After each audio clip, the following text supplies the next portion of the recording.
되고 그러면 여러분들이 책을 한 바퀴 돌고 2월 달까지 한 바퀴 돌고 3월 달부터 문제풀이도 시작하고 막 그러거든.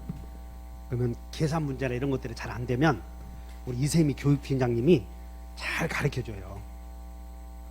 그리고 12월 달에는 12월 달부터 오전에 학개론 있잖아요.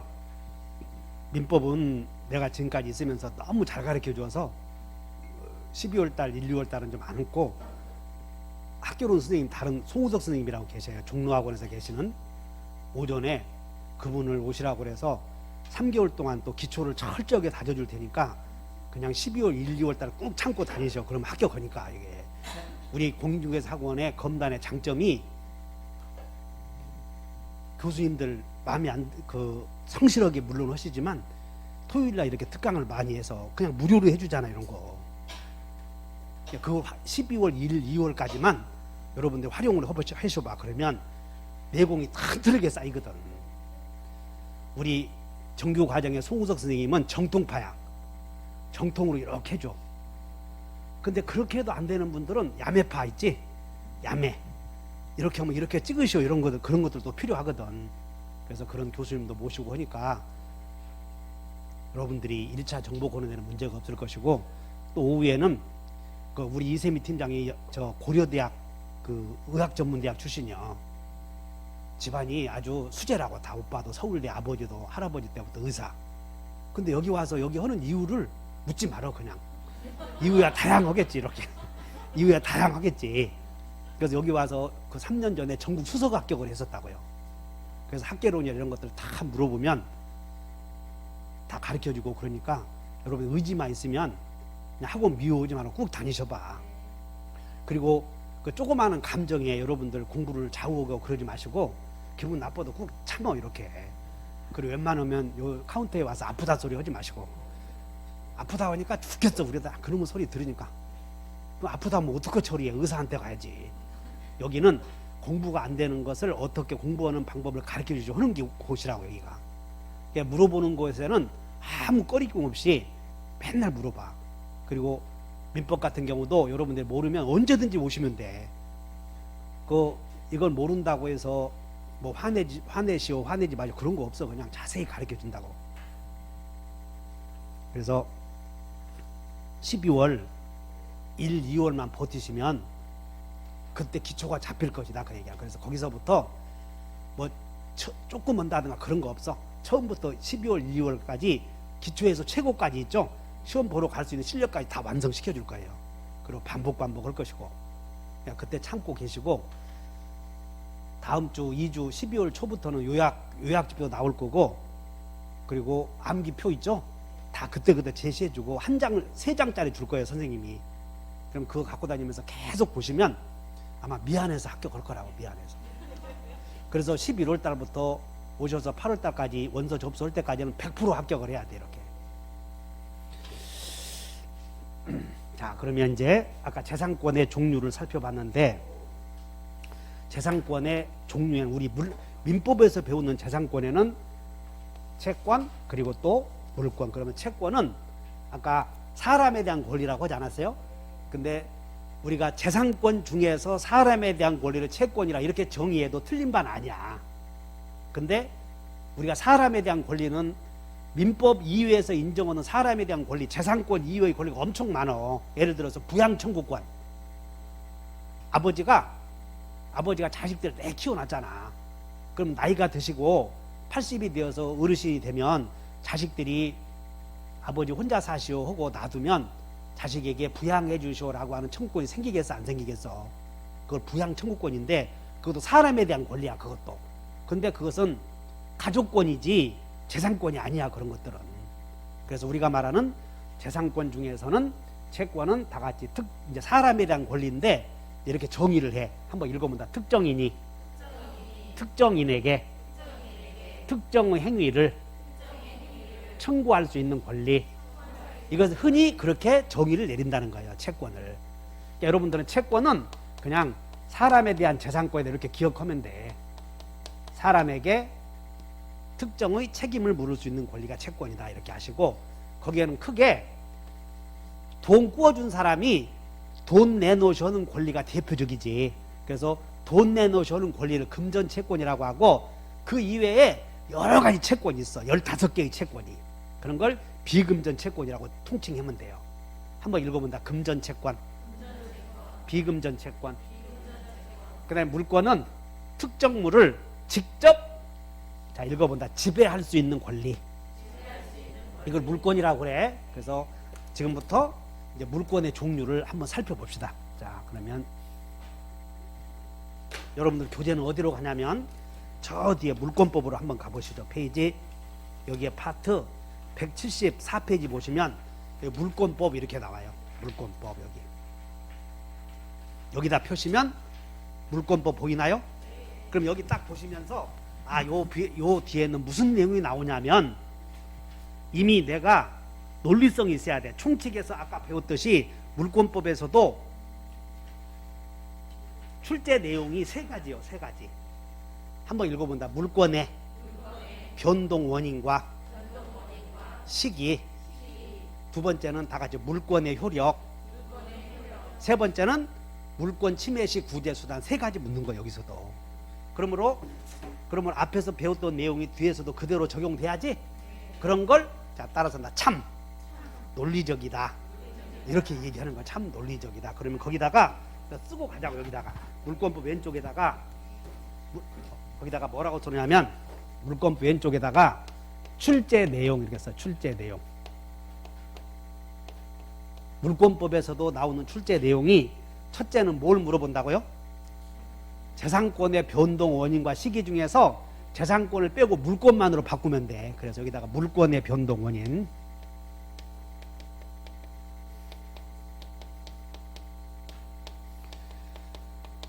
그러면 앞에서 물권의 변동 원인이 한 개라고 두 개라고 의사표시 있냐 없냐 이렇게 변동 원인과 그 시기. 그럼 여기서 변동 원인에 따라서 등기했을 때 등기 안 했을 때 둘 중에 하나지. 이런 게 염려 마셔.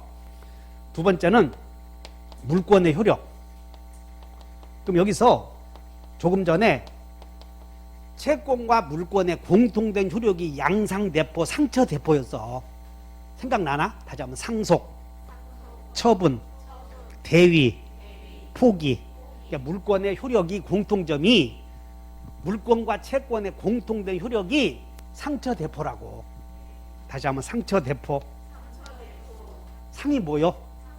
상속, 처가, 처분, 대는, 대위, 하나는 이것들이 공통된 효력이고 이제 물권법에서는 각각의 효력이 또 나오겠지. 물권 각각의 효력을. 이건 재산권의 공통된 효력이고 물권만의 나름대로 효력이 있을 것이다 그 말이야. 세 번째는 뭘 써야 돼? 물권의 침해 시 구제 수단. 여기.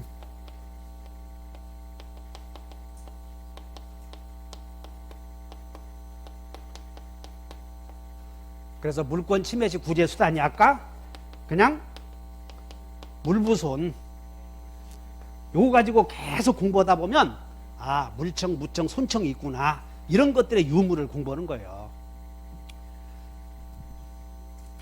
그러면 자, 여러분들은 이제 페이지 177페이지 가서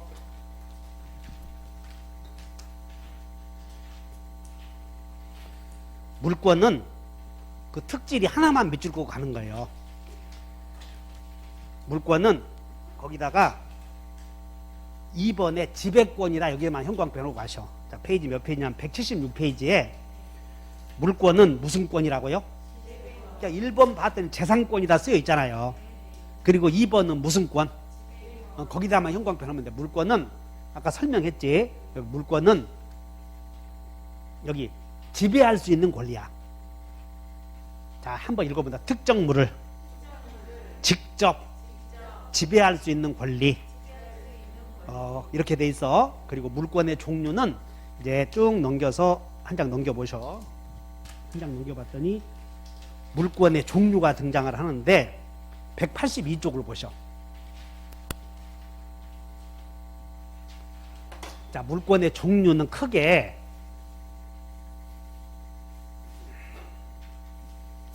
자, 제가 제2편 물권은 185조에서 372조 근저당권까지 있어. 근데 여기에 항상 제1장 총칙에서는 뭘 다루냐면 물권의 변동 원인과 그 시기를 다루고 있어. 그래서 의사표시 들어가면 등기해야 된다, 이런 것들을.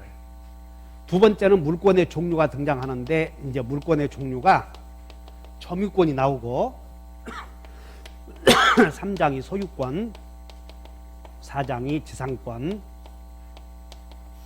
5장이 지역권, 6장이 전세권, 7장이 유치권, 그 다음에 8장이 질권, 그리고 9장이 저당권, 이렇게 나오는데, 자, 우리는 갑이 요 토지 하나 갖고 있다 생각하면 돼. 갑이 토지 갖고 있는데 이 사람이 토지 소유자예요. 그러면 소유자가 물건에 대하여 갖는 권리를 소유권이라고 그래. 그러니까 이 토지 하나 갖고 공부하는 거라고 지금. 근데 이 갑이 토지 소유자인데 만약에 을에게 토지를 빌려주었다면, 을이 이 토지 빌려 쓰는 을이 이 토지에서 만약에 농지라고 했을 때 경작하면, 외부에서 봤을 때는 을에게 소유권 있느냐 없느냐는 등기부를 열람해봐야 알 수 있지만, 그냥 외관상 봤을 때는 을이 토지를 점유하고 있잖아. 그래서 사실상 지배하는 상태에 인정해주는 권리를 점유권이라고 그래. 그래서 물권은 크게 한번 봐, 박스에 한번 읽어본다. 점유권, 본권, 크게 이렇게 나누어져. 점유권, 본권. 여기 물권은 크게 다 같이 점유권. 점유권은 그냥 외관상 옆집에서 살고 있으면 인정해주는 권리가 점유권이야. 여러분 아파트 살고 계시는 분 있지? 앞집에서 열쇠 갖고 다니잖아.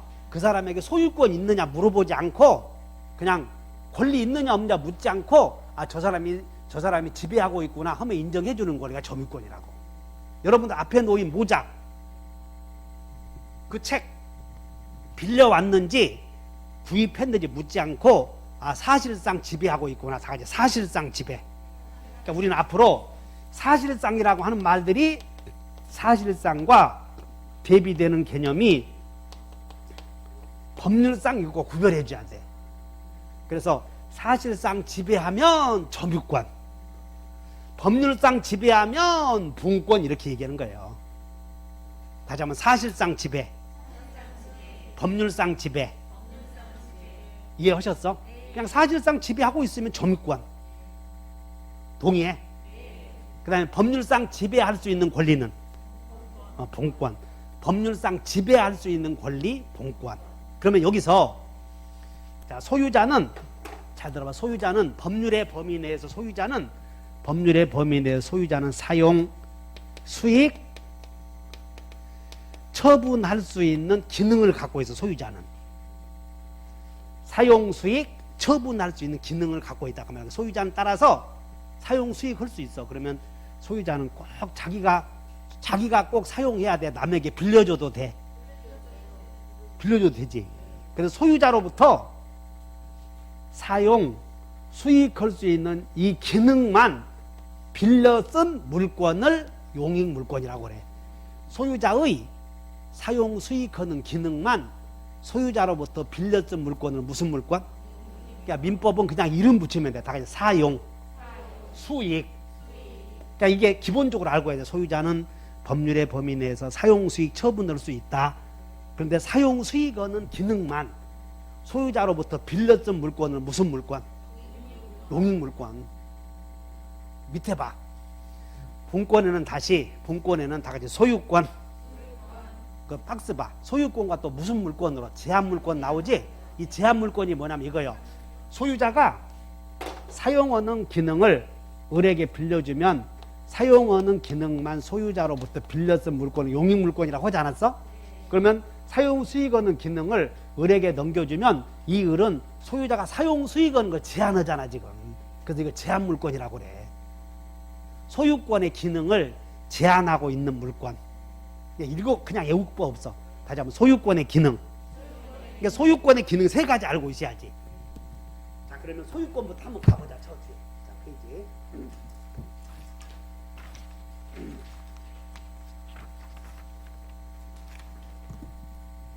257페이지 보자. 257페이지에 211조 나오죠? 자, 257페이지 펴셨어요? 풀 게 없으면 침 발라서 빨리빨리 넘겨. 211조 시작. 소유권의 내용. 본문 시작. 소유자는 법률의 범위 내에서 사용, 수익, 처분할 그 사용 수익이다 동그라미 쳐. 사용 수익. 사용 수익이다 동그라미 쳐놓고 여기다 뭐라고 써냐면 소유자는 이렇게 메모시고 사용 수익이다 동그라미 치고 사용 가치 지배 이렇게 써요. 사용 가치 지배. 그러면 이렇게 써놓고 그러면 사용 가치 지배할 수 있는 권리를 소유자로부터 빌렸던 물건을 용익 물건이라고 한다니까. 사용 수익 얻는 기능만 소유자로부터 빌렸던 물건을 무슨 물건? 용익 물건이라고 한 거야, 용어가. 그 다음에 여기 소유자는 땅을 팔 수 있어 없어? 처분하지. 팔아. 소유권 넘겨준다고. 그럼 소유권 넘겨주면 돈으로 바꿔 쓰잖아. 그래서 토지를 처분해서 을에게 처분해서 을이 소유권 넘겨주면서 을이 돈을 줄 거 아니야. 그러면 처분하면 그 토지가 돈으로 바꿔지잖아. 그런 걸 교환가치 지배한다 이런 말을 써. 그래서 소유자는 처분에다 동그라미 처분. 그리고 처분해서 이렇게 메모하시고 교환가치 지배. 그리고 교환가치 지배할 수 있는 권리를 교환가치 지배 기능을 소유자로부터 인정받은 물건을 담보물건이라고 그래. 여기다가 담보물건.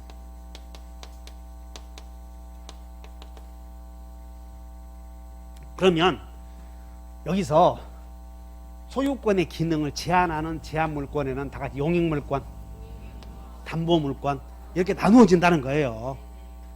그런데 용익물건, 담보물건이 별개 있는 게 아니고 토지 하나에 있는 것이야 지금. 토지 하나에 그런 권리가 존재해 지금. 동의해? 그러니까 이 토지 하나에 여기에 용익물건이 있을 수 있어 없어? 담보물건도 있을 수 있다는 거예요. 그런데 소유자는 사용가치와 교환가치를 사용가치와 교환가치를 직접 지배해. 직접 지배한다고. 그러면 직접 지배한다 그 말은 누군가의 행위를 개입시키지 않고 그 물건에 가져다주는 가치를 지배한다 그런 뜻이야. 따라서 소유자는 그 토지를 맨날 여러분들 자동차 갖고 계신 분들은 토지를 맨 사용만 해. 기름도 넣어. 자동차 갖고 계신 분들은 수선도 하잖아. 주택 갖고 계신 분들은 유리창도 닦고 건물이 파손되면 수선도 하지. 그 수선하는 짓을 보존행위라고 불러. 수선하는 행위를 무슨 행위? 그리고 사용 수익하는 행위를 관리행위라고 불러. 그리고 파는 행위를 처분행위라고 부르지. 자, 그러면 소유자는 자기가 소유하고 있는 물건을 보존도 하고 관리도 하고 수선도 해. 처분도 해. 그런데 이 관리행위, 사용 수익하는 행위를 용익물권인 지상권, 지역권, 전세권자에게 넘겼대. 그럼 이 건물이라고 했을 때 소유자가 이 수선을 해야 되는데 과거에는 을에게 이 건물에 대해서 전세권을 인정해 주었대. 전세권. 그럼 전세권 여러분 들어보셨지? 사회에서. 그러면 전세권은 물권이요, 채권이요? 전세권이 채권이라고 하면 사람도 아니야. 지금 물권이잖아. 지금 금방 다 같이 소유권. 자, 여러분 다 지지전, 유질저. 그러니까 전세권은 여기 있으니까 물권 아니야. 맞아? 그러면 이 갑소유 건물을, 주택을 을에게 빌려주었대. 근데 을이 전세권을 취득해서 사용 수익해. 그럼 수선을 집 주인이 해줘야 돼? 전세권자 지가 해야 돼? 왜냐하면 직접 사용 가치를 직접 지배하는 사람이 소유자가 수선했잖아 지금. 그러므로 그 물건을 물권자로서 용익 물권자로서 사용 수익하게 해주었다면 전세권자가 사용 가치를 직접 지배하거든. 다시 해. 물권의 가장 핵심이 다 같이 직접 지배한다. 사용 가치를 직접 지배해. 그러면 여기서 전세권자가 전세권 설정 계약을 하고 등기하면 전세권 취득했는데 전세권자는 소유자를 그 사용 가치나 교환 가치고 반만 넘기는 걸, 이거 사용 수익 처분하는 것을 통째로 넘기는 것을 따라서 이전해 준다. 그리고 반만 넘기는 걸 설정해 준다고 그래. 통째로 사용 수익 처분을 다 넘겨주면 이걸 뭐라고? 나중에 이런 걸 잘해야 돼. 이거 법률 용어니까. 다시 한번 이전해 준다. 반만 넘기면 설정해 준다. 그러면 설정해 주는 사람은 소유권 있어야 돼, 없어야 돼? 그 나중에 자, 외워요. 소설 쓴다. 설정해 주는 사람은 소유자여야 한다고 외워야 돼. 이렇게 떨어질 사람들을 위한 것이야, 그런 건. 나중에 자동적으로 아는 거잖아, 이런 거. 그런데 여기서 자, 갑이 을에게 전세권 설정해 줬어. 등기하면 전세권자야. 이제 전세권자는 전세권 설정자에게 목적물 사용 수익하게 해주시오 청구할 수 있어, 없어? 이걸 물어봐. 전세권자는 건물 소유자 설정자에게 목적물을 사용 수익하게 해주시오 청구할 수 있다. 그러면 그렇게 나오면 틀려. 어째서 그러냐면 답이 나왔잖아. 따라서 물권은 지배한다. 청구하는 것이 아니라 지배하기 때문에 이 사람이 전세권 등기하는 순간 지배하고 있어. 직접 지배하고 있다고. 따라서 집주인에게 사용 수익한 상태가 돼야 되는데 집주인 사용 수익하게 할 수 있는 상태를 인정해 주지 못했지? 그럼 이건 바로 자, 여러분 물권 침해. 그래서 전세권 설정자에게 꺼져 올 수가 있어. 이렇게 사용 수익하게 해주시오 하는 게 아니야.